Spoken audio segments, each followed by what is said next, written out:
দুনিয়াতে অনেক সম্মান, সুনাম, মান, মর্যাদা, অনেক কিছু, কোনো কষ্ট নেই, কিন্তু ওর আখিরাত নাই। মদ খায়, গাঁজা খায়, শিরিক করে, বিদআত করে, সালাত এক ওয়াক্ত পড়ে না। মাঝে মধ্যে কেউ মারা গেলে তার জানাজা যায়, তাও নেতা হিসেবে, ডাক্তার হিসেবে, ইঞ্জিনিয়ার হিসেবে, সায়েন্টিস্ট হিসেবে, এলাকার মুরব্বী হিসেবে, এলাকার কর্তা হিসেবে, বুঝেন নাই, মাতব্বর হিসেবে যায়। এমনি এক ওয়াক্ত সালাত আদায় করে। সুদ বোঝে না, ঘুষ বোঝে না, হারাম বোঝে না, হালাল বোঝে না, বাপ মায়ের প্রতি অতটা যত্নশীল নয়, স্ত্রীর প্রতিও যত্নশীল নয়, জানা ব্যভিচার এগুলো নর্মাল।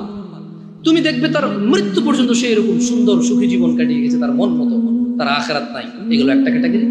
দুই, আখিরাত আছে, মরলেই আল্লাহ ওকে সুখ আর সুখ দেবে, ওকে আল্লাহ জান্নাতের বিছানা বিছিয়ে দেবে, জান্নাতের চাদর পরিয়ে দিবে আল্লাহ।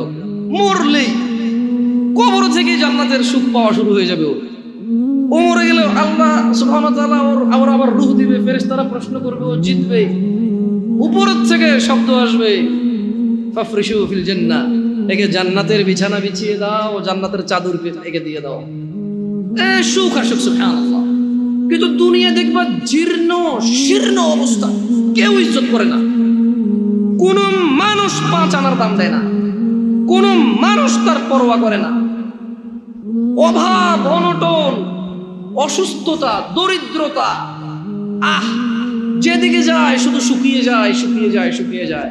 কিন্তু ওর আখিরাত আছে। কি আছে? তাহলে কয়টা ক্যাটাগরি গেল? 1, দুনিয়া আছে, আখিরাত। 2, দুনিয়া নাই, আখিরাত। 3, একটা ক্যাটাগরি আছে যাদের দুনিয়াও আছে, আখিরাতও আছে। সুবহানাল্লাহ। এরা দুনিয়া তো বেশ সুখের জীবন যাপন করে আল্লাহর সন্তুষ্টির সাথে। এদের যখন অসুখ হয় এরা সবুর করে, প্যানিক হয়ে যায় না, হতাশা হয় না।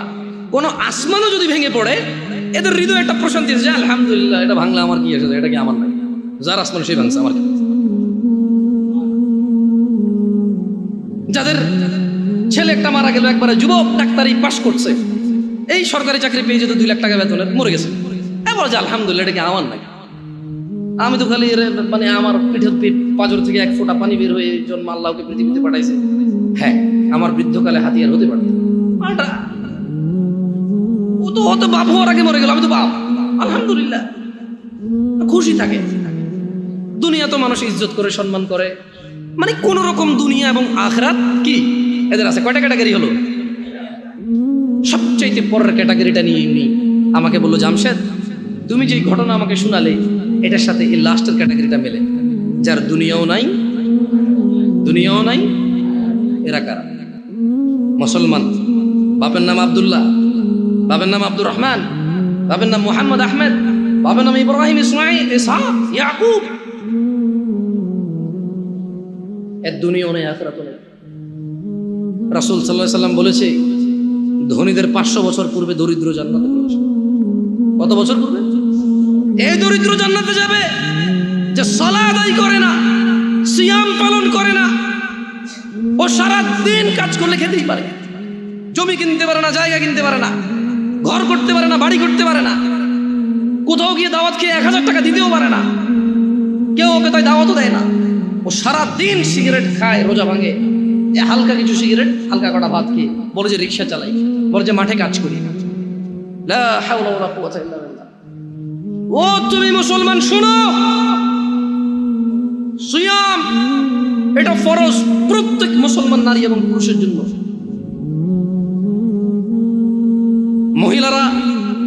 মহিলারা তাদের বিশেষ কিছু কারণে তারা রোজা থাকবে না, পরে আবার কাজা করে নিতে হবে, এ পূরণ করে দিতে হবে। জেনে নাও বেতাকাবাসী, জেনে নাও আমার ভাইয়েরা, যেই রোজাকে তুমি ভাঙছো রমাদান মাসের, তুমি জেনে নাও এটা সাধারণ কিছু না। রাসূল সাল্লাল্লাহু আলাইহি সাল্লাম বলেছে, একটা রমজানের রোজা যে ভাঙলো ইচ্ছা করে, কোনো কারণ ছাড়া, এই লোক রমজানের পরে লাগাতার না, থেমে থেমে না, লাগাতার একটার বদলে 2 মাস রোজা পালন করতে হবে।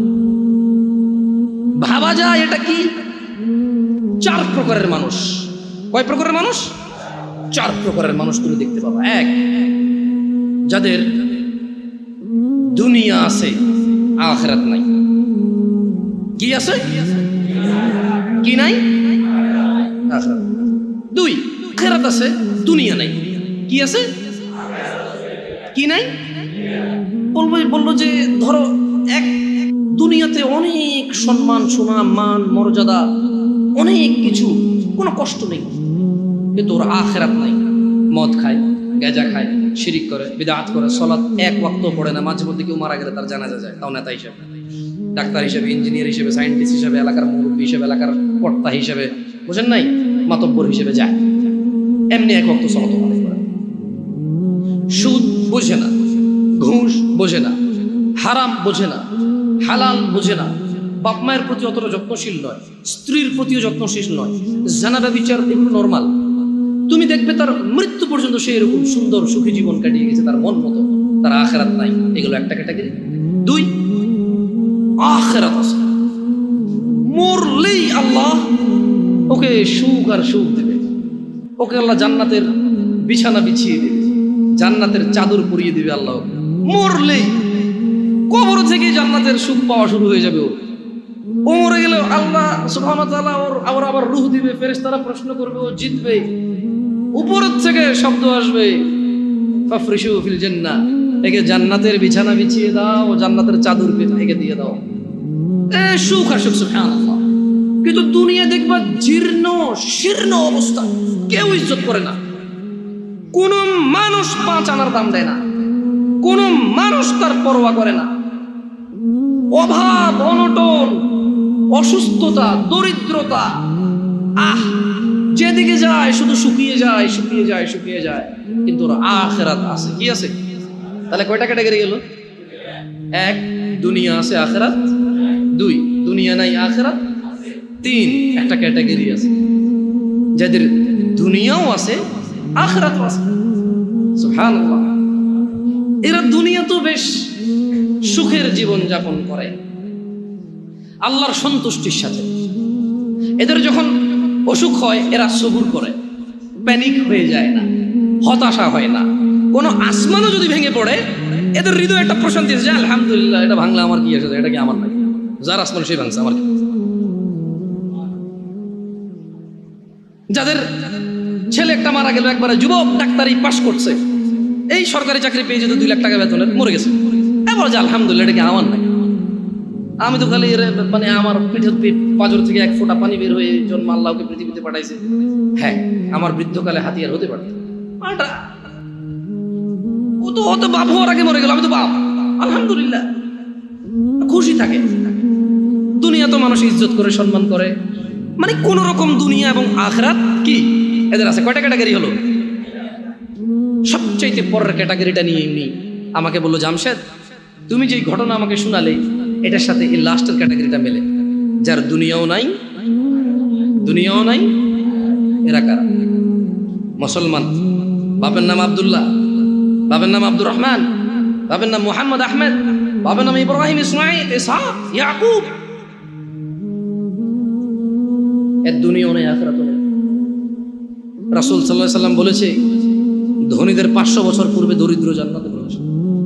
কত বছর পূর্বে? এই দরিদ্র জান্নাতে যাবে যে সালাত আদায় করে না, সিয়াম পালন করে না, ও সারা দিন কাজ করলে খেতেই পারে, জমি কিনতে পারে না, জায়গা কিনতে পারে না, ঘর করতে পারে না, বাড়ি করতে পারে না, কোথাও গিয়ে দাওয়াত খেয়ে 1000 টাকা দিতেও পারে না, কেউ ওকে তাই দাওয়াতও দেয় না। ও সারা দিন সিগারেট খায়, রোজা ভাঙে, হালকা কিছু সিগারেট, হালকা কটা ভাত খেয়ে বলে যে রিক্সা চালাই, বলে যে মাঠে কাজ করি। লা হাওলা ওয়ালা কুওয়াতা ইল্লা বিল্লাহ। ও তুমি মুসলমান শোনো, সিয়াম এটা ফরজ প্রত্যেক মুসলমান নারী এবং পুরুষের জন্য।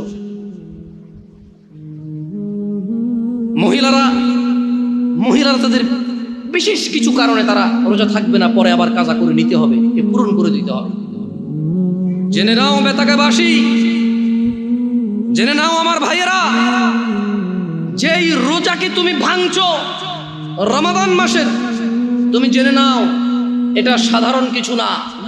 রাসূল সাল্লাল্লাহু আলাইহি সাল্লাম বলেছে, একটা রমজানের রোজা যে ভাঙলো ইচ্ছা করে, কোনো কারণ ছাড়া, এই লোক রমজানের পরে লাগাতার না, থেমে থেমে না, লাগাতার একটার বদলে 2 মাস রোজা পালন করতে হবে। ভাবা যায় এটা কি? তুমি একটু ভাবো, রমজান মাসের একটা রোজা ভাঙলে রমজানের পরে একটার বদলে কাফারা হচ্ছে লাগাতার 2 মাস সিয়াম। এরপরে এটা গেল জরিমানা। এটা গেল কি? এটা গেল জরিমানা। এরপরেও তোমার মাপ চেয়ে নিতে হবে রোজা যে ভাঙছো বিনা কারণে। তাওবা ইস্তিগফার, আল্লাহর কাছে ক্ষমা চেয়ে নিতে হবে রোজা ভাঙার কারণে। মানে একটা রোজা ভাঙার কারণে 2 মাস রোজা থাকলো যথেষ্ট। কি বাকি আছে? মাপ চেয়ে নিতে হবে। এবার মাপ পাইছো না পাইছো ওটা কে জানে? একটু ক্লোজ হয়ে বসবেন নাকি? মানুষজন বুঝতে পারছে না, পরে না হয় নামাজের একটা ব্যবস্থা হয়ে যাবে। আবুল আঙ্কেল আসেন, বাইরে ওই কার্পেট থাকলে একটু কিছু বিছিয়ে দেন। আবুল আসেন, দেখো বাইরে কার্পেট থাকলে একটু বিছিয়ে দেওয়ার ব্যবস্থা করো। তাহলে যেই রোজা আমরা ভাঙি এটার একটার বদলে কাফারা কত মাস রোজা? এটা কি মানে ভাঙে ভাঙে রাখা যাবে নাকি লাগাতার? আল্লাহু আকবার। শোনো শোনো বেতাকাবাসী, আমার ভাইয়েরা, যারা তোমরা ঈমান এনেছো রবের প্রতি, রব তোমাদের বলছে ইয়া আইয়ুহাল্লাযীনা আমানু কুতিবা আলাইকুমুস সিয়ামু কামা কুতিবা আলাল্লাযীনা মিন ক্বাবলিকুম লাআল্লাকুম তাত্তাকুন। বেতাকাবাসী, তোমরা যারা আল্লাহর প্রতি ঈমান এনেছো, যারা তোমরা ঈমান এনেছো শেষ দিবসের প্রতি, যারা তোমরা জানো এই পৃথিবী চিরস্থায়ী নয়, মৃত্যুর পর সাক্ষাৎ করবে তোমরা পৃথিবীর প্রতিপালক মানুষের স্রষ্টার সাথে, যিনি আমাদের সব কর্মকাণ্ডের হিসেব রক্ষা করছেন এবং সেই হিসেবের সম্মুখীন আমরা হতে হবে।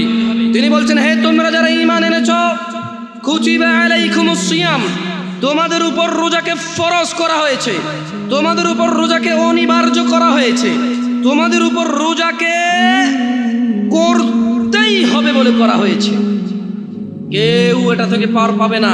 কামা কুতিবা আলাল্লাযীনা মিন ক্বাবলিকুম, ও মুহাম্মদের উম্মতরা সাল্লাল্লাহু আলাইহি ওয়াসাল্লাম, তোমরা যারা ঈমান এনেছো আল্লাহর প্রতি, জেনে রাখো তোমাদের উপর রমাদানকে ফরজ করা হলো যেমন তোমাদের পূর্ববর্তী, তোমাদের আগে যে নবী রাসূল এসেছে, তোমাদের আগে যে উম্মতরা ছিল, ওদের উপরও যেমন রোজা ফরজ ছিল, ঠিক তোমাদের উপরও তেমন রোজা ফরজ। কেন এই রোজা ফরজ করে আল্লাহ বলছে যে আল্লাহ নাকি এটা দয়া করেছে। তোমরা কি আল্লাহ দয়া নিতে চাও না? নিতে চাও?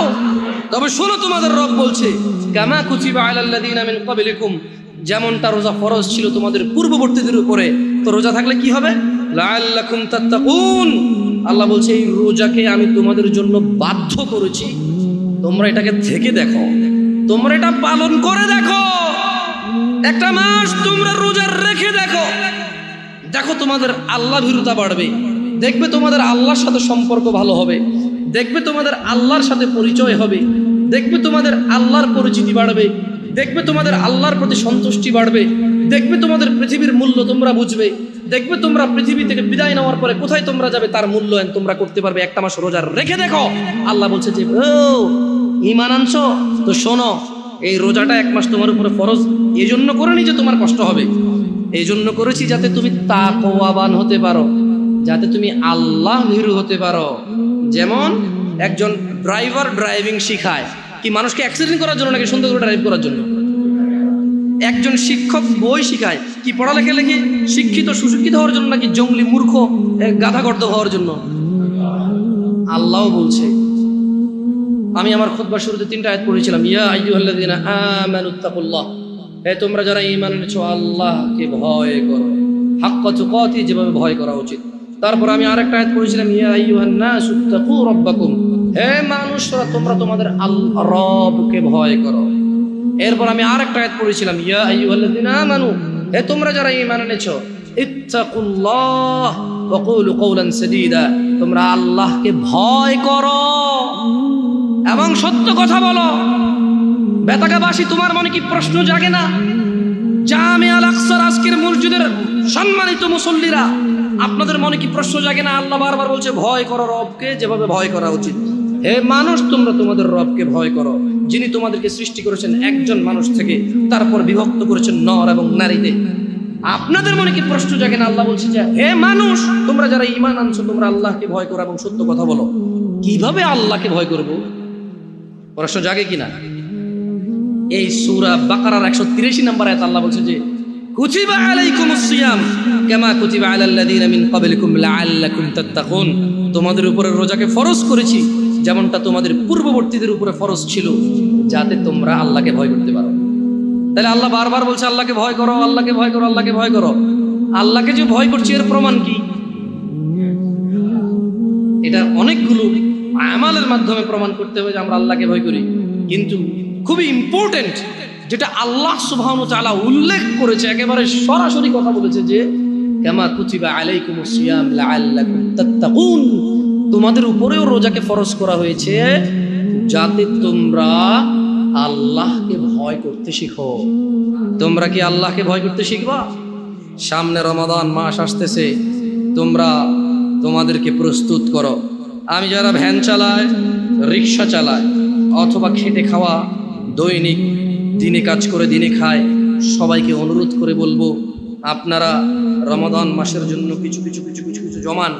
যদি এমনটা হয় যে রিক্সা আপনার রোজা নিয়ে নেবে, ভ্যান আপনার রোজা নিয়ে নেবে, যদি এমনটা হয় মাঠের ওই বীজ বপন আপনার রোজা নিয়ে নেবে, যদি এমনটা হয় ওই গাছ কাটতে গিয়ে আপনার রোজা নিয়ে নেবে, যদি এমনটা হয় ওই মাটি কাটতে গিয়ে মাটি আপনার রোজা নিয়ে নেবে, যদি এমনটা হয় এই বাস ড্রাইভিং, এই বাস আপনার রোজা নিয়ে নেবে, যদি এমনটা হয় মানুষ যে তোমার দিন মজুরি, তোমার দিনের কর্ম তোমার রোজা নিয়ে নেবে, আল্লাহ ভীরুতা নিয়ে নেবে, তবে তুমি বাদ দিয়ে দাও ওই ভ্যান রোজার জন্য। ও এখন বলবে জামশেদ ভাই বড় অযৌক্তিক কথা বললেন, পেট না চললে তখন বুঝতেন। আরে তুমি তোমার মেয়েটা জন্ম হলো বাঁচবে কিনা জানো না, তার জন্য গাছ লাগাও, মাছ পালো, ডিপিএস করো, সুদ ঘুষ হারাম কিচ্ছু তুমি পরোয়া করো না। কবে তোমার মেয়ে বড় হবে এই আরেক বেটার সাথে ভেগে যাবে, নাকি তোমার কথা মতো বিয়ে করে তোমার খরচ যেটা তুমি জমাচ্ছ সেই খরচ তুমি করতে পারবে, তাও তো তুমি নিশ্চিত না। তবুও তুমি মাসে মাসে 2000 করে রাখছো কেন? সিয়ামের জন্য কি তুমি এই প্রস্তুতি নিতে পারো না? ও ভাই, তুমি যদি দিনের বেলা রিক্সা না চালাও, দেখবে যে সব লোক রাতে সন্ধ্যায় বের হচ্ছে। ভাই, তোমার দোকান খোলাতে যদি রোজা নষ্ট হয়ে যায়, দেখবা তুমি যখন দোকান দিনে খুলবা না তখন রাতেই তোমার বিক্রি হচ্ছে। কারণ মনে রাখবা এই নাঙ্গলকোটবাসী এই আশপাশ থেকে বাজার করে, দিনের বেলা দোকান না পেলে রাতে হলেও করতে হবে। দোকানই এগুলা মানুষ। মানুষ عن ابن عمر رضي الله عنهما قال, ابن عمر رضي الله عنهما থেকে বর্ণিত, তিনি বলেন قال رسول الله صلى الله عليه وسلم, রাসূলুল্লাহ সাল্লাল্লাহু আলাইহি ওয়াসাল্লাম বলেছেন বুনিয়াল ইসলামু আলা খামস, ইসলামের স্তম্ভ 5টি। তো কি?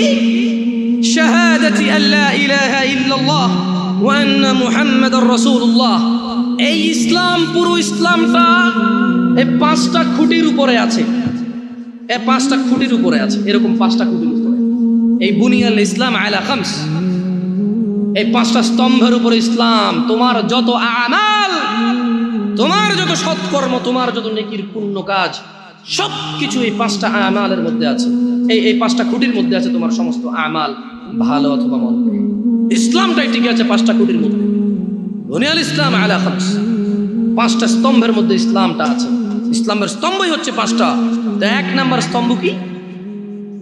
5টি স্তম্ভের মধ্যে একটি স্তম্ভ হচ্ছে আল্লাহকে সাক্ষ্য দেওয়া যে তিনি ছাড়া কোনো মাবুদ, ইবাদত যোগ্য, উপাস্য যোগ্য, পরোয়া যোগ্য, ভয় যোগ্য দিতে পারে এমন কেউ তিনি ছাড়া নেই।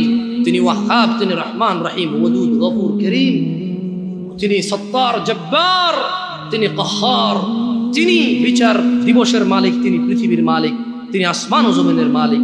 লা ইলাহা ইল্লাল্লাহ, কোনো ইলাহ নেই, কোনো মাবুদ নেই, কোনো হকদার নেই আল্লাহ ছাড়া ইবাদতের। এইরকম সাক্ষ্য দেওয়া এবং তার সঙ্গে সাক্ষ্য দেওয়া যে মুহাম্মদ ইবনে আব্দুল্লাহ সাল্লাল্লাহু আলাইহি ওয়াসাল্লাম, আব্দুল্লাহর পুত্র মুহাম্মদ সাল্লাল্লাহু আলাইহি ওয়াসাল্লাম, আমিনার পুত্র মুহাম্মদ সাল্লাল্লাহু আলাইহি ওয়াসাল্লাম আল্লাহর প্রেরিত বান্দা এবং রাসূল। এই সাক্ষ্য যে দিল, সেই ইসলামের একটা স্তম্ভকে দাঁড় করালো নিজের জন্য। ওয়া ইকামিস সালাহ, এবং সালাত প্রতিষ্ঠা করা। সালাত হচ্ছে ইসলামের আরেকটি স্তম্ভ। ওয়া ইতাইজ যাকাত, এবং যাকাত প্রদান করা। যাকাত আদায় করা, যাকাত দেওয়া ইসলামের আরেকটি স্তম্ভ। ওয়াল হজ, এবং সামর্থ্যবান হজ করবে, সামর্থ্যবান যাকাত দেবে। ওয়া সাওমি রমাদান, ইয়া নাস, মানুষ ইসলামের স্তম্ভ পাঁচটি। এই পাঁচটি স্তম্ভের মধ্যে অন্যতম একটি স্তম্ভ হচ্ছে ওয়া সাওমি রমাদান, রমজান মাসে সিয়াম পালন করা। তাহলে যে রমাদান মাসে সিয়াম পালন করে না, তার ইসলাম যে পাঁচটি স্তম্ভের উপরে টিকে আছে এটা পড়ে গেল। 5 তলা বিল্ডিং, আরে 5 তলা বাদ দেন, 2 তলা বিল্ডিং। আচ্ছা, এই মসজিদটা কোনো তালা আছে এখন? উপরে কি উঠছে? এটা যদি পিলার এখন যদি বুলডোজার দিয়ে ভেঙে দেওয়া হয়, এখানে এটার ভিতরে কেউ এসে বসবে এখন নামাজ পড়তে? পিলার কিন্তু 16-17টার উপরে আছে, জায়গা 18টা আছে মনে হয়, আরো বেশি হতে পারে, আমি জানি না। যে স্পেস আরো বেশি হতে পারে পিলার। এতগুলো পিলারের মধ্যে একটা পিলার যদি কেউ যদি বলে যে ভাঙ, পিলারটা ভাঙ, ধর এটা ভাঙ, বসবেন না এখানে? আরে ভাই, 20, 22টা 17, 18 পিলারের মধ্যে একটা পিলার ভাঙিয়ে গেলে বসবেন না? ভাঙিয়ে পড়বে না। মাত্র 5টা পিলার ইসলামের। কয়টা? নামাজ একটা পিলার, যেটা অধিকাংশ মানুষের ভেঙে ফেলছে, নাই। রমাদান এভাবে যে মানুষ ভাঙে, আমি ঢাকা শহর না গেলে আমি জানতাম। ওই যে তাল খাওয়া না দেখলে, আল্লাহ আল্লাহর কসম, আমি সৌদি আরবে ছিলাম, মানুষ যেভাবে জনসম্মুখে মুসলমান দাঁড়িয়ে আছে মুখে, আবার তারাবিও পড়ে, চেষ্টা করে মাঝে মধ্যে তারাবি পড়তে, 2 রাকাত 4 রাকাত যা পারে পড়ে। মানুষ যেভাবে সিয়াম তার ইসলামের স্তম্ভটাকে সে নিজে যে ইসলামের উপরে টিকে আছে, সেই ইসলামের স্তম্ভকে সে তার জন্য নিজের জন্য যেভাবে ভেঙে ফেলে, এবং সে স্টিল দাঁড়ায় থাকে, মনে করে আরে মরে গেলে কোরআন খতম করে দেবে, শেষ জান্নাত। এখানে মানুষ কোরআন পড়ে না, খতম করে।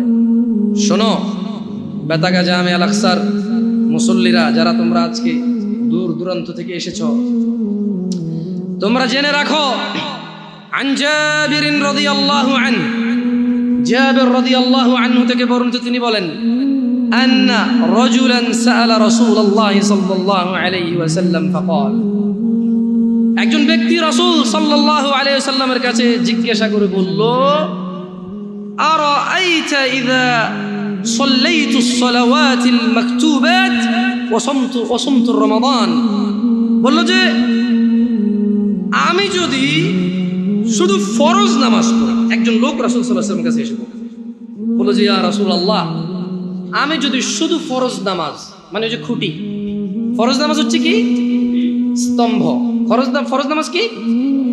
এই লোকটা বলছে যে আমি দিনে শুধু 17 রাকাত নামাজ পড়ব। সে ভিতির পড়বে এমনটা বলেনি, নফল এগুলা বললে আপনারাও কি ছেড়ে দিবেন নাকি ভিতির নফল? আমি মনে হয় নফল আর ভিতির ছেড়ে দেওয়ার জন্য বলতেছি, ঠিক না? বহুত খারাপ এই হুজুর, ঠিক না? এই যে ইউটিউবে বলে আমার লিখবে তো কি খারাপ হুজুর।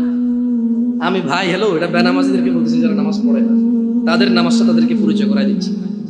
আর ও যখন 17 রাকাত নামাজ পড়বে, ও নিজেই উইতির পড়বে, সুন্নাহ পড়বে, নফল পড়বে, আলহামদুলিল্লাহ। ওর যখন ভালোবাসা চলে আসবে নামাজের সাথে, ও নিজেই এই হুট করে ওযু করে 2 রাকাত নামাজ এমনিতেই পড়বে ইনশাআল্লাহ। নামাজটাকে ভালোবাসলে ও উদ্বিগ্ন হয়ে যাবে যে যোহর শেষ হয়ে গেলে আসর কখন আসবে। ওর পীড়া যন্ত্রণা শুরু হয়ে যাবে, আসর হয়ে গেল, কি রে 5:30 বাজে আজান দেয় না, কি রে আজান আজকে কটা বাজে রে, 3 মিনিট পেয়ে। আমি দেখছি মানুষ, আপনারা দেখছেন কিনা? হাঁটতেছি বলো যে কি রে 5:30 বাজে আজান দেয় নাকি দিয়ে দিছে। আমরা ওই ঘুরতে গেলাম আর কি, আমাদের এদিকে এলাকায়, যাক নাম বললাম না, আছে এখানে মসজিদে উপস্থিত আছে মাশাআল্লাহ। তো বলো যে আমার সাথে আজান তো দিয়ে দিছে মনে হয়, এদিকে কোনো আজান শোনা যায় না। আমরা ওই যে একটা খাল বিল কিছু একটা পাড়ে ছিলাম আর কি, একটু জনমানবের বসতির একটু বাহিরেই। তো আমরা বললো যে না ভাই 5:30 বাজে গেছে, আজান দিয়ে দিছে। আমি বললাম ভাই মোবাইলে আজান দিয়ে, মোবাইলে আজান বলেছে একটু দেখেন তো আপনার টাইম ঠিক আছে কিনা, মোবাইল ঠিক আছে। আমি দেখেছি ওর উদ্বিগ্নতা সলাতের জন্য। একসাথে আসর আদায় করেছিলাম, আমরা 3-4 জন ছিলাম। এই 3-4 জনের মধ্যে একজন পরেশান হয়ে গেছে, 5:30 বাজে গেছে, মাগরিব আজান দেয়নি এখন। দিন ছোট ছিল, 5:20-25 যখন আজান হয় তখন। তো শোনো বেতাগার মানুষ, রাসূল সাল্লাল্লাহু আলাইহি ওয়াসাল্লামের কাছে একজন ব্যক্তি এসে বলল, ইয়া রাসূলুল্লাহ, আমি যদি শুধু দিনে 17 রাকাত ফরজ সালাত আদায় করি এবং রমজান মাসে রোজা রাখি, ওয়া আহলালতুল হালাল ওয়া হারামতুল হারাম, এবং হালালকে হালাল হিসেবে, হারামকে হারাম হিসেবে মেনে চলি। ওয়ালাম আযিদ আলা যালিকা শাইআ আদখুলুল জান্নাহ আদখুলুল জান্নাহ। একজন লোক কার কাছে এসেছে? মুস্তাফা সাল্লাল্লাহু আলাইহি ওয়াসাল্লামের কাছে এসে বলছে, ইয়া রাসূলুল্লাহ, আমি যদি দিনে শুধু 17 রাকাত নামাজ, ফজর 2, জোহর 4, আসর 4, মাগরিব 3, ইশা 4, ব্যাস, কমও না বেশিও না, আর আমি কোনো রোজা রাখবো না, কোনো শুধু রমজান মাস এসে আমি বরাবর পুরো রমজান মাস রোজা রাখবো, আর বেশিও রাখবো না, কমও রাখবো না। এবং ইয়া রাসূলুল্লাহ ওয়া আহলালতুল হালাল, আল্লাহ যেটাকে হালাল বলেছে আমি কোনোদিনও তার বিরুদ্ধে যাব না, আমি এটাকে হালাল বলবো, এটাকে গ্রহণ করব, এটাকে পবিত্র মনে করব, এটাকে নিতে আমি আনন্দ অনুভব করব। ওয়া হারামতুল হারাম, এবং আল্লাহ যেটাকে হারাম করেছে আমি তা কখনো গ্রহণ করব না, আমি সেটাকে হারাম বলবো। চাই যাই হোক, পুরো পৃথিবীর মানুষ যুক্তি দিক, পুরো পৃথিবীর মানুষ বুদ্ধি দিক, পুরো পৃথিবীর মানুষ আবেগ দিক, পুরো পৃথিবীর মানুষ পালন করুক, ইয়া রাসূলুল্লাহ ওয়া আহলালতুল হালাল ওয়া হারামতুল হারাম, আমি হালালকে হালাল মনে করব, ঘৃণা করব না। ওয়া হারামতুল হারাম, যেটা আল্লাহ দেয়নি, যেটা আল্লাহ আদেশ করেনি, সেটাকে আমি হারাম মনে করব। ওয়ালাম আযিদ আলা যালিক, আমি এর চেয়ে কোনো কিছুই বৃদ্ধি করব না। ওয়ালাম আযিদ আলা যালিকা শাইআ, আমি এই রমজান মাস ছাড়া রোজা রাখবো না, দিনে 17 রাকাত নামাজ ছাড়া নামাজ পড়বো না, আল্লাহ যেটাকে হালাল বলছে তাকেই হালাল বলবো, আল্লাহ যেটাকে হারাম বলছে তাকেই হারাম বলবো, এবং এর বেশি কিছু আমি করব না। আদখুলুল জান্নাহ, ইয়া রাসূলুল্লাহ, আমি যদি আল্লাহর হালালকে হালাল বলি, আল্লাহর হারামকে হারাম বলি, শুধু 17 রাকাত নামাজ পড়ি, রমজান মাসে শুধু যদি পুরো মাস রোজা রাখি, আমি কি জান্নাতে প্রবেশ করব? ইয়া রাসূলুল্লাহ। قال محمد بن عبد الله صلى الله عليه وسلم رحمة للعالمين إمام الأنبياء إمام المرسلين صلى الله عليه وسلم, তিনি বললেন নাম, হ্যাঁ। قال والله لا أزيد على ذلك شيئا, ওই ব্যক্তি বলল, আল্লাহর কসম, আমি দিনে 70 রাকাত নামাজ, রমজান মাসের রোজা, আল্লাহর হালালকে হালাল, আল্লাহর হারামকে হারাম, এর বাহিরে কোনো কিছুই বৃদ্ধি করবো না। সহিহ মুসলিমের হাদিস। আল্লাহর নবী বলেছে ও জান্নাতে যাবে যদি সে এটা করে, সে যে যা বলেছে। দিনী ভাইরা, যারা আপনারা কঠোর পরিশ্রম করেন, আমি বলি কি, শুরু করেন দিনে 17 রাকাত সালাত দিয়ে শুরু করেন। হাইয়া আলাস সালাহ বললে মসজিদে চলে আসেন। ওয়াল্লাহি সালাত কঠিন কিছু নয়। বেতাগার মানুষ, তোমাদেরকে ছোট্ট একটা উদাহরণ দিই, যদিও খুতবাটা আসলে খুতবা তো টাইমটা নির্ধারিত, ইনশাআল্লাহ এর মধ্যে শেষ করার চেষ্টা করবো সর্বোচ্চ। বেতাগার মানুষ, তোমরা যারা নামাজ আদায় করো না, নামাজ কঠিন কিছু তো নয়। আমি তোমাকে কি নামাজের একটা নমুনা বলবো? দেখো নামাজ কি জিনিস। আল্লাহু আকবার বললে, তুমি সানা পড়লে, আউযু বিল্লাহ পড়লে, বিসমিল্লাহ পড়লে, আলহামদুলিল্লাহি রাব্বিল আলামিন মানে সূরা ফাতিহা পড়লে, সঙ্গে যে কোনো একটা সূরা হইলেই হলো, সঙ্গে যে কোনো সূরার বড় একটা আয়াত হইলে হইলো, অথবা ছোট ছোট 3টা আয়াত হলে চলবে। আমি কি তোমাকে ছোট 3টা আয়াত পড়ে শোনাবো? আউযু বিল্লাহি মিনাশ শাইতানির রাজীম, ওয়াল মুরসালাতি উরফা ফাল আসিফাতি আসফা। 2 আয়াত হয়ে গেছে। আল্লাহু আকবার। এরকম ছোট 3টা আয়াত পড়লেই হবে। কুল হুয়াল্লাহু আহাদ আল্লাহুস সামাদ লাম ইয়ালিদ ওয়া লাম ইউলাদ ওয়া লাম ইয়াকুল লাহু কুফুয়ান আহাদ। তো জামশেদ ভাই, নামাজ সহজ কিভাবে? আমি তো শুধু আলহামদুলিল্লাহ সূরা পারি আর কুল হুল্লাহ পারি, আর কিছু এখন পারি না। তো ঠিক আছে, তুমি প্রথম রাকাতে আলহামদুলিল্লাহ সূরা পড়ো, রুকুতে যাও।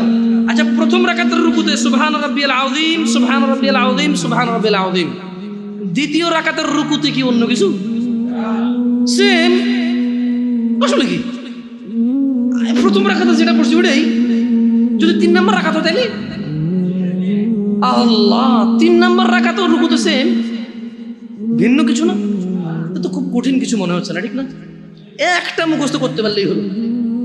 আচ্ছা, 4র্থ রাকাতের রুকুতে কি পড়বো? সেম। আরে না, এখানে অনেকে সালাত আদায় করে না, বলে যে কঠিন, আমি সালাত করতে জানি না। ইয়া বেতাগাবাসী, মাররা সাহেল, একদম সহজ, ওয়াল্লাহি একদম সহজ। এই প্রথম রাকাতের রুকুতে সুবহান রাব্বিয়াল আযীম, সুবহান রাব্বিয়াল আযীম, সুবহান রাব্বিয়াল আযীম। দ্বিতীয় রাকাতেও সেম, তৃতীয় রাকাতেও সেম, 4র্থ রাকাতেও সেম। মজার কথা হলো ফরজ নামাজেও সেম, সুন্নত নামাজেও সেম, নফল নামাজেও সেম নাকি? ইয়া আল্লাহ আল্লাহ আল্লাহ আল্লাহ, লা ইলাহা ইল্লাল্লাহ, লা ইলাহা। ঈদের নামাজও সেম। ওয়াল্লাহ, ঈদের জন্য স্পেশাল কিছু হবে না?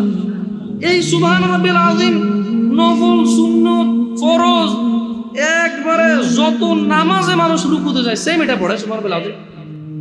তাহলে এটা কি কঠিন কিছু? আচ্ছা, দ্বিতীয় রাকাতের শুরুটা কি দিয়ে হবে? সূরা বাকারা দিয়ে। এই মিয়া, প্রথম রাকাতে আলহামদুলিল্লাহ সূরা পড়ছেন না? সূরা আল মাইদা দিয়ে হলে মনে ভালো হয়। কঠিন, অনেক কঠিন, বিশাল বড় সূরা। এই তোমরা যারা নামাজ পড়ো না বলতেছো নামাজ জানো না, প্রথম রাকাতে তো আলহামদুলিল্লাহ সূরা পড়ছো, দ্বিতীয় রাকাতে কি পড়বা? ইয়া আল্লাহ, প্রথম রাকাতের মতোই। ও তাহলে আমরা তার মানে সেম সেম 1 টাকা, যেরকম ধরো এখানে 1 টাকা 2টা নোট, দুটোটা সেম না? 1 2, তার মানে 2টা, এই জন্য 2। তার মানে সালাত 1 রাকাত যেভাবে পড়ে 2 রাকাতও 3 রাকাতও, জাস্ট বারবার রাকাতের কারণে সংখ্যা কাউন্ট করা হয়। যেমন ফজর 2 রাকাত পড়ে 2 পড়া হয়, জোহর 4 রাকাত পড়ে 4 পড়া হয়, মাগরিব 3 পড়া হয়। বেতাগাবাসী কি বুঝতে পারছো নামাজ কঠিন কিছু না? আচ্ছা, আরেকটা প্রশ্ন, ফরজ নামাজে বৈঠকে আত্তাহিয়াতু পড়ি, সুন্নতে কি পড়া লাগবে? ইয়া আল্লাহ, তোমরা এই নামাজ পড়ো না, এটা কঠিন নাকি? বেতাগাবাসী, তোমাদেরকে আমি আহ্বান জানাচ্ছি, সালাতের দিকে আসো। শোনো বেতাগাবাসী, জামশেদ মজুমদার শুধু পড়ে শুনিয়েছে। হাদিস জাবির রাদিয়াল্লাহু আনহু থেকে বর্ণিত, সহিহুল মুসলিমে উল্লেখিত হাদিস। ব্যক্তি এসে রাসূল সাল্লাল্লাহু আলাইহি সাল্লামকে বলেছে, শুধু 17 রাকাত নামাজ পড়ো, বাস। রমজান মাস আসলে রোজা রাখবার, কোন রোজা রাখবো না দুনিয়াতে, যা রোজা আছে। ইয়া রাসূলুল্লাহ, আল্লাহ যেটাকে নিষেধ করছে সেটাকে আমি নিষেধ করব, আমি এটা করব না। আল্লাহ যেটাকে হালাল করছে, পুরো পৃথিবীর মানুষ যদি অপছন্দ করে, আমি বলবো এটা সুন্দর, এটা ভালো, এটা করো, করব, বাড়তি কিছু করব না। আমি কি জান্নাতে যাব? তিনি সাল্লাল্লাহু আলাইহি সাল্লাম বলেছেন, নাম, তুমি জান্নাতে যাবা যদি এমনটা করো। যারা আপনারা অভাবের দোহাই দিয়ে সালাত আদায় করেন না, আপনাদেরকে বলে রাখি, ঈশার নামাজ 15 রাকাত নয়, ঈশার নামাজ মাত্র 4 রাকাত। আমি এই আমার নাঙ্গলকোটে আমার গ্রামে এসে মুরব্বিদেরকে জিজ্ঞেস করেছি, বলেছি যে ঈশার নামাজ 15 রাকাত কিভাবে? বললাম, দাদা ঈশার নামাজ কেমনে 15 রাকাত? ওই বড় সুন্নত সাহেব, ফরজ সাহেব কত হয়েছে? বললাম 8। কত দর সুন্নত 2 রাকাত কত হয়েছে? বললাম 10। নফল 2 রাকাত 10। বললাম, দাদা এটা ধরতে না, কাকা নফল কেন ঈশা ধরো নাই? নফল তো নফল নিজেই নামাজ, এটা ঈশা কেন? তুই তো বাজাইলে কথা কস, তুই আসলে তুই নফল 2 রাকাত। আমি বললাম, না দাদা, নফল ঈশা নয়, ঈশার নিজে একটা নামাজ, নফল নিজে একটা নামাজ। ঈশা কেমনে 2 রাকাত হয়? নফলের কি সীমা আছে নি? এ বেতাগার মানুষ, নফলের কি সীমা আছে? এ আসর মানে মাগরিবের পরে কি ঈশার আগে কি 2 রাকাত নফল ফরজ যাইতো না? ঈশার নামাজের পরে রাত 12টা বাজে কি 2 রাকাত নফল ফরজ যাইতো না? দিনে 10টা বাজে নফল নামাজ ফরজ যাবো নি? তো এটার কি টাইম আসেনি?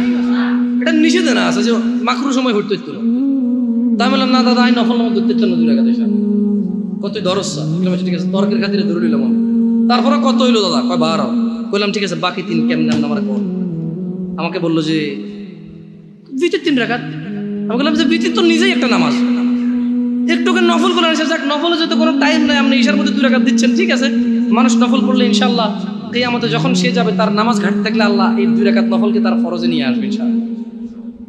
ভিতরের নামাজ আল্লাহ নিয়ে যাবে, কিন্তু ভিতর তো নিজেই একটা নামাজ দাদা। এটা ঈশার নামাজের যখন কোনো মানুষ ঈশা শেষ করবে তখন তাই ওর উপরে ভিতরে স্টার্ট হবে। আচ্ছা, কোনো মানুষ ঈশা পড়ে না, ভিতর পড়বে? পড়লে কি ধরে রাখবেন? ধরেন লোকটা আজকে রাত 12টা বাজে এখন একটা বক্তব্য শুনলো, এক আয়াত পড়লো, পড়ার পরে সে চিন্তা করলো যে না, তার তওবা করা দরকার, সে এখন ঈশা পড়ে ভিতরে পড়তে পারবে না? পারবে তো। কিন্তু আমি বলতে চাই বেতাকার জনসাধারণকে, ও বেতাকার জনসাধারণ, তোমরা যেই নামাজটাকে তোমরা আদায় করো না, তা তোমাদের ইসলামকে টিকিয়ে রাখার খুঁটি। সিয়াম ভঙ্গ করলে তো বছরে একবার আসে, একটা খুঁটি ভেঙে ফেললে দিনে 5 বার তোমার খুঁটিটাকে তুমি ভাঙো, দিনে 5 বার তুমি তোমার খুঁটিটাকে ভাঙো। তোমার ঘরের একটা পিলার না থাকলে তুমি ঘরে থাকবা না, অথচ তোমার প্রতিদিন তোমার যে স্তম্ভের উপরে তোমার ইসলাম টিকে আছে সেই স্তম্ভটাকে তুমি ভাঙো, একটু ভয় পাও না, তোমার জাহান্নামে যাওয়ার ভয় আসা উচিত।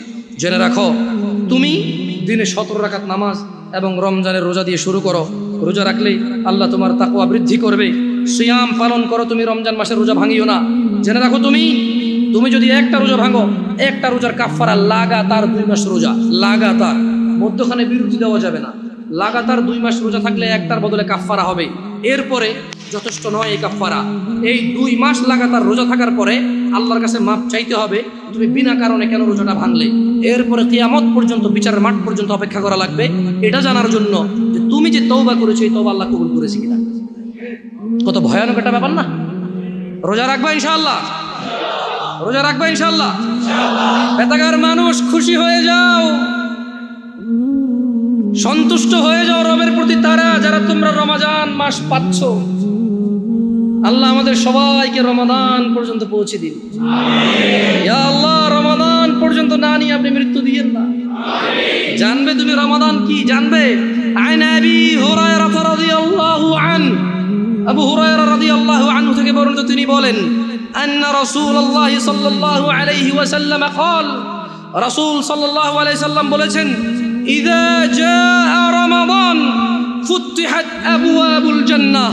ও মানুষ শুনে নাও, আবু হুরায়রা বলছে, মুহাম্মদ সাল্লাল্লাহু আলাইহি ওয়াসাল্লাম বলেছে, ইযা জাআ রমাদান, যখন রমাদান মাস আসে, আল্লাহ আল্লাহ আল্লাহ আল্লাহ আল্লাহ, ফুতিহাত আবওয়াবুল জান্নাহ, আবওয়াবুল জান্নাহ, জান্নাতের দরজা খুলে দেওয়া হয়।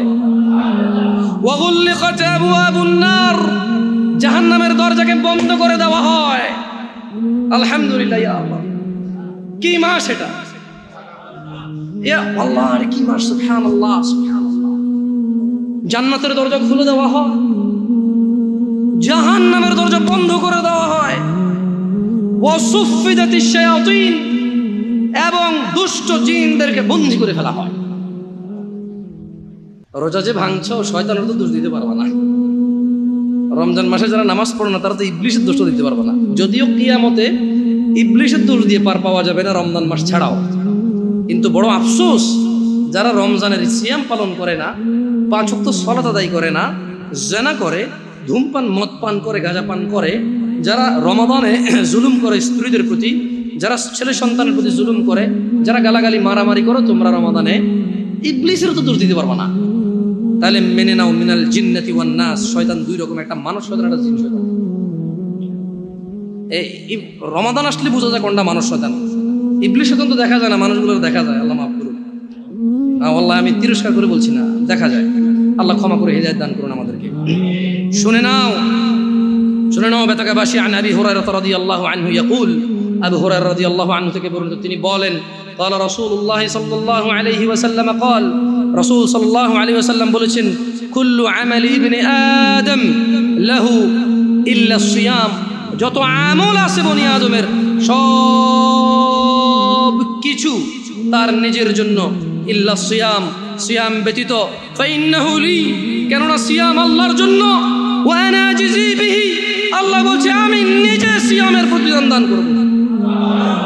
তোমার সালাত, তোমার যাকাত, তোমার হজ, তোমার সাদাকা, আল্লাহ সুবহানাহু ওয়া তাআলা বলছে কুল্লু আমালি ইবনে আদম লাহু, সব ভালো কাজ বনি আদমের তার জন্য, ইল্লা সিয়াম, রোজা ছাড়া, ফাইন্নাহু লি, আল্লাহ বলছে যে রোজা হচ্ছে আল্লাহর জন্য, ওয়া আনা আজজি বিহি, এবং আমি মানে আল্লাহ নিজে রোজার প্রতিদান দান করবে, কেউ দিতে পারবে না। তোমরা কেউ মিস করিও না এটাকে।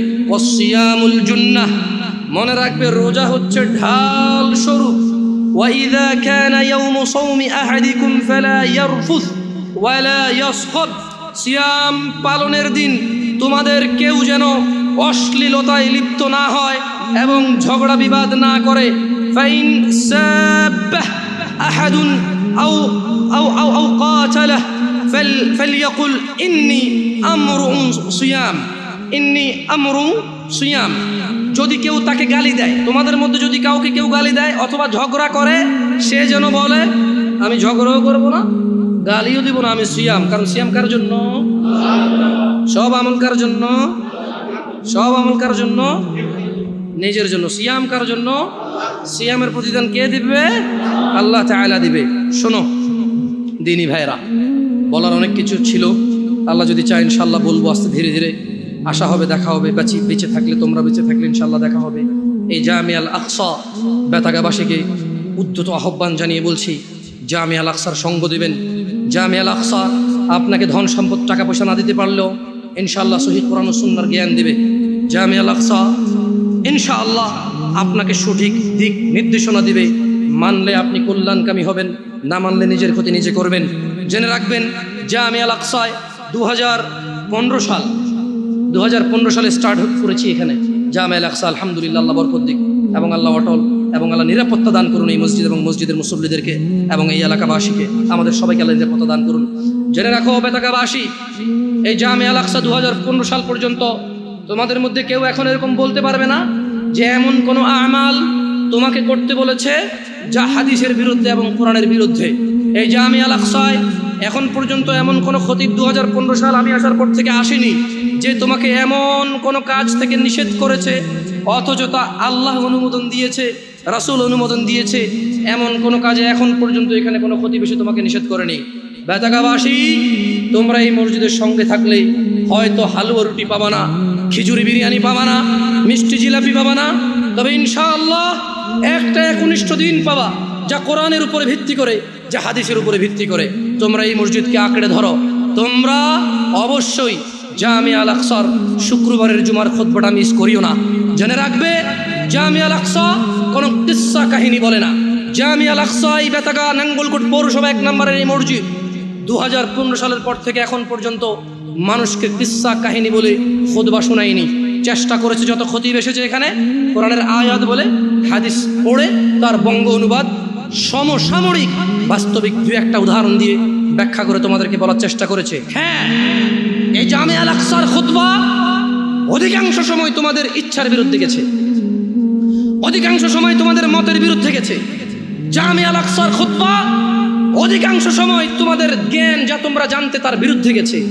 কিন্তু জেনে রাখো, একবারও এটা তুমি বলতে পারবে না যে অমুক সূরার অমুক আয়াতের বিরুদ্ধে গেছে, অমুক হাদিস গ্রন্থের অমুক হাদিসের বিরুদ্ধে গেছে। তোমরা জামিয়া আল আকসাকে ভালোবাসো আল্লাহর জন্য, আল্লাহ তোমাদেরকে ভালোবাসুন।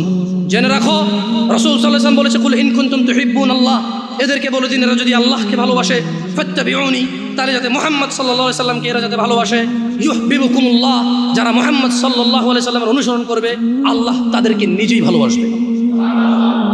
বেতাগাবাসী, তোমরা সন্তুষ্ট হও, আল্লাহর প্রশংসা করো যে তোমাদের মাঝে এমন একটা মসজিদ হয়েছে যে মসজিদে কোনো কিস্সা কাহিনী হয় না, কোরআন এবং হাদিসের আলোচনা হয়। হ্যাঁ, আমি আবারও বলছি, তুমি সন্তুষ্ট হও। তোমার বিরুদ্ধে যায়, তোমার জ্ঞানের বিরুদ্ধে যায়, কিন্তু রবের পক্ষে আসে, রাসূলের পক্ষে আসে, তুমি সন্তুষ্ট হও। তোমার সন্তুষ্টির কারণ হওয়া উচিত। ওয়া আখিরু দাওয়ানা আলহামদুলিল্লাহি রাব্বিল আলামিন। আকুলু কওলি হাযা ওয়াস্তাগফিরুল্লাহ লি ওয়া লিসাইরিল মুমিনিনা ওয়াল মুমিনাত ফাস্তাগফিরুহু ইন্নাহু হুয়াল গফুরুর রহিম। সবাই ইস্তিগফার করেন।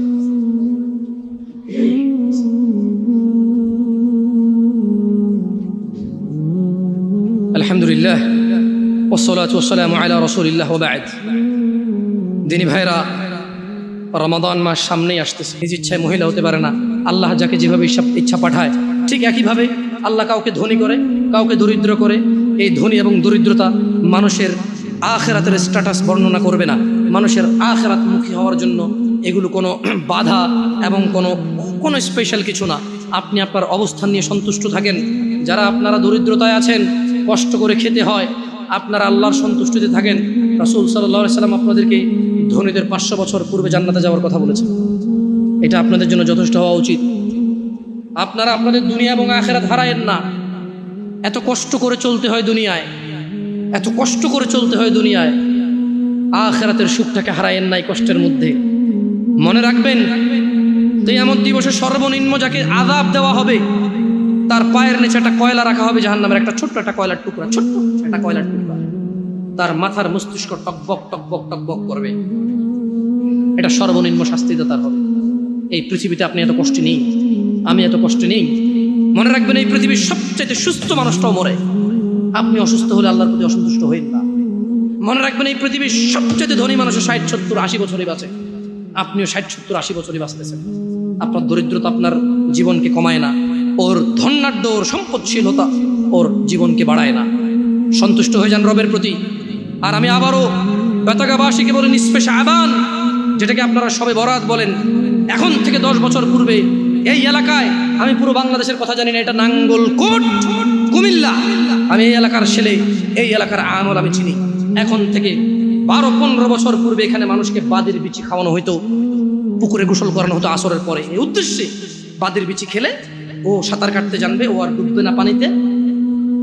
বাদের বিচি খাইছেন? ও আল্লাহ, আপনার বয়স তো মাশাআল্লাহ অনেক, আমি পাইছি। আমাদের বাদি গাছ ছিল, আমার ছোট ছোট লাল কালারের বিচি আর সবুজ কালারের বিচি। এখন তাও কি পুকুর নিচে ডুব দিয়ে খাইতে হবে? এমনি আগে খাইলে হবে না, আসরের নামাজের পরে পানিতে নামতে হবে। এগুলো বললে আপনারা রাগ করেন। ইউটিউবে পোলা পান যারা, আরে ভাই আপনি ঢাকা শহরে বসবাস করেন, চট্টগ্রাম শহরে বসবাস করেন, মাশাআল্লাহ, স্কুল দেখেছেন, কলেজ দেখেছেন, ইউনিভার্সিটি দেখেছেন, বিবেক বুদ্ধি কাজ করে। আমাদের সমাজে এখনো অনেক আছে যারা বাদের বিচি খায়, যারা মনে করে শাবান মাসে কোরআন নাজিল হয়েছে, যারা মনে করে শাবান মাসে ভাগ্য লেখা হয়। আমাকে ফিতনাবাজ বলিয়েন না, আমি বলি বলেই আজকে আপনি নিসফে শাবান শব্দটা শুনতে পেয়েছেন। আমি বলে বলে আপনি আজকে সবকে ফার্সিতে আর বরাতকে আরবিতে চেঞ্জ করেছেন, কিন্তু আগে শুধু ফার্সিতে বলতেন সবে বরাত। রাগ করিয়েন না আমাদের উপর। আর রমাদান আসতেছে, মানুষ রমাদান মাস জান্নাতের দরজা খুলে যায়, জাহান্নামের দরজা বন্ধ করে দেওয়া হয়, শয়তানদেরকে বেঁধে ফেলা হয়। মানুষ রমাদান মাসে কোরআন নাজিলের মাস, তোমরা কোরআনুল কারীম শিক্ষার একটা ব্যবস্থা গ্রহণ করো, এই রমাদান মাসকে তোমরা কাজে লাগাও। আমি এই বলে আমার খুতবা শেষ করব ইনশাআল্লাহ তাআলা। ইন্নাল্লাহা ওয়া মালাইকাতাহু ইউসাল্লুনা আলান নবী ইয়া আইয়ুহাল্লাযীনা আমানু সাল্লু আলাইহি ওয়া সাল্লিমু তাসলিমান কাসীরা। আল্লাহুম্মা সাল্লি আলা মুহাম্মাদ ওয়া আলা আলি মুহাম্মাদ কামা সাল্লাইতা আলা ইব্রাহিম ওয়া আলা আলি ইব্রাহিম ইন্নাকা হামিদুম মাজিদ। আল্লাহুম্মা বারিক আলা মুহাম্মাদ ওয়া আলা আলি মুহাম্মাদ কামা বারাকতা আলা ইব্রাহিম ওয়া আলা আলি ইব্রাহিম ইন্নাকা হামিদুম মাজিদ। আল্লাহ সুবহানাহু ওয়া তাআলা আমাদের সবাইকে রমাদানের নেকি অর্জন করার তৌফিক দান করুন। আল্লাহ তাআলা আমাদেরকে রমাদানের পূর্বে যে কয়দিন সময় আছে, রমাদান নিয়ে চিন্তা ভাবনা এবং একটা প্রস্তুতি নেওয়ার সুযোগ দান করুন। তিনি আমাদেরকে তৌফিক দান করুন। রমাদান মাস উপলক্ষে তিনি আমাদের ভিতরে কোরআনুল কারীমকে গেড়ে দিন, তিনি আমাদের কোরআনের জ্ঞান বৃদ্ধি করে দিন, তিনি আমাদের রিজিক বরকত দান করুন, তিনি আমাদের সুস্থ এবং সবল রাখুন, তিনি আমাদের জীবন ধন সম্পদের নিরাপত্তা দান করুন। আল্লাহ, আপনি রমাদান পর্যন্ত আমাদেরকে পৌঁছে দিন। আল্লাহ, আপনি অনেকগুলো রমাদান আমাদের লাইফে, আমাদের নসিবে আপনি তৌফিক দান করুন। ইয়া আল্লাহ, ইয়া আল্লাহ, রমাদান যত কল্যাণ আছে সবগুলো আপনি আমাদেরকে দান করুন। ইয়া আল্লাহ, রমাদানে যত তাকওয়া আছে আপনি আমাদেরকে দান করুন। ইয়া আল্লাহ, রমাদানে মানুষ যতটুকু উপকৃত হওয়া সম্ভব আপনি আমাদেরকে ততটুকু উপকৃত করুন। ইয়া আল্লাহ, আপনি আমাদের জ্ঞান বৃদ্ধি করে দিন, আপনি আমাদের কোরআনুল কারীমের জ্ঞানী তৈরি করুন। ইয়া আল্লাহ, আপনি আমাদের কোরআনুল কারীমের জন্য জিহ্বাকে সহজ করে দিন। আল্লাহ, আমাদের জিহ্বার জড়তা দূর করে দিন। আল্লাহ, আমাদের বক্ষ প্রশস্ত করে দিন। আল্লাহ, আমাদের মৃতদেরকে আপনি ক্ষমা করুন। আল্লাহ, আপনি আমাদের জীবিতদেরকে ক্ষমা করুন।